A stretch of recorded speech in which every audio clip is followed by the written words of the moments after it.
అబ్బా పార్లమెంట్లో బడ్జెట్ పెట్టేటప్పుడు చూడాలి మా వాళ్ళ పని. ఓ 6-10 రోజుల సందే కుస్తీలు పడతారు.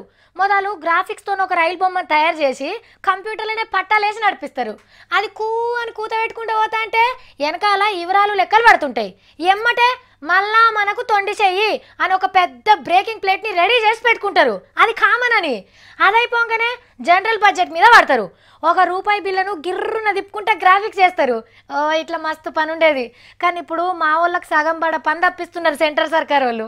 రైలు బడ్జెట్ బండికి ఎర్ర సిగ్నల్ వేసింది సెంటర్ సర్కార్. ఇదివర సంది రైలు బండ్లకు సెపరేట్ పద్దులు ఉండయి. పైసల మంత్రి సూట్ కేసులనే రైలు బండ్ల లెక్కలు చదివి పెడతారు.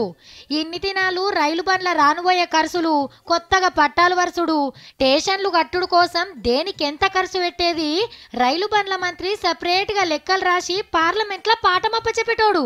రైలు ముచ్చట్లు రాకుండా కడమ లెక్కల పద్దుల మీద పైసల మంత్రి బడ్జెట్ రాసుకొని వచ్చి చదివేది. కానీ ఇప్పుడు ఒక్క దేశంలో 2 బడ్జెట్లు ఎందుకని ఒక్కటే చేస్తుండ్రు.